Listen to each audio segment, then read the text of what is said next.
اور انکساری کے ساتھ استاد کو کہیں گے نماز کا ٹائم ہے، مجھے نماز کی اجازت دے دے، استاد نماز کی اجازت دے دے گا۔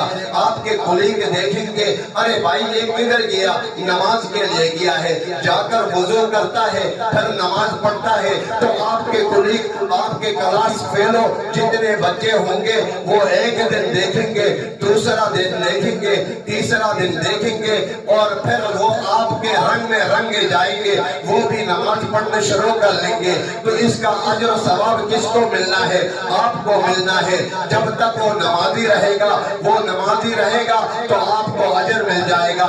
دین کے ساتھ جب تک جڑا رہے گا تو وہ اجر آپ کو ملنا ہے۔ محترم عزیزم طلبہ، اگر آپ مدرسے میں پڑھ رہے ہیں، مدرسے میں پڑھنے والے طالب علم بہت بڑے فقیر ہوا کرتے ہیں، لیکن ہم طالب علموں میں یہ عادت ہے کہ اگر کوئی سرپرستی کرنے والا نہ ہو تو جناب ہم نے اپنا وقت کو ضائع کرنا ہے۔ کیوں ضائع کرنا ہے؟ بس استاد نے پڑھایا اور کسی نے یاد کیا، کسی نے یاد نہیں کیا، بلکہ آپ کا ایک ایک لمحہ قیمتی ہے، اتنا عظیم قیمتی ہے۔ آپ نے اپنا وقت کو ضائع کیے بغیر آپ نے مدرسے میں تمام فنون کا آپ نے صحیح طریقے سے ان کو حل کرنا ہے، ان کو سیکھنا ہے۔ آپ کے تجربے آ جائیں گے، کہیں مدرس ہوتے ہیں تو اخلاص اپنے اندر پیدا کرنا ہے۔ اخلاص اس لیے پیدا کر لیں گے کہ یہ اللہ تعالیٰ کی دین کی اشاعت ہے۔ آج میں اگر یہ قرآن کو سیکھوں گا، حدیث کو سیکھوں گا، میرے اندر علمی بصیرت آ جائے گی، بصارت آ جائے گی، تو میں جا کر کیا کروں؟ میں دوسرے جگہ میں جا کر پڑھاؤں گا۔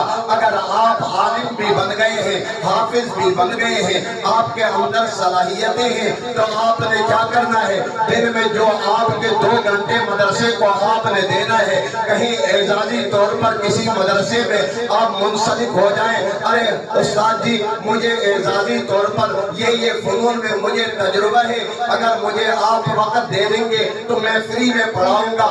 آپ کسی مدرسے کے طلباء کو پڑھائیں گے تو آپ کے اندر علمی بصیرت آ جائے گی، آپ کا علم جو ہے نا اور مزید آگے بڑھتا جائے گا۔ اس لیے شاعر نے کہا مٹا دو اپنی ہستی کو اگر کچھ مرتبہ چاہیے، یہ دانا خاک میں مل کر گلے گلزار ہوتا ہے۔ اپنی ہستی کو مٹانا ہے۔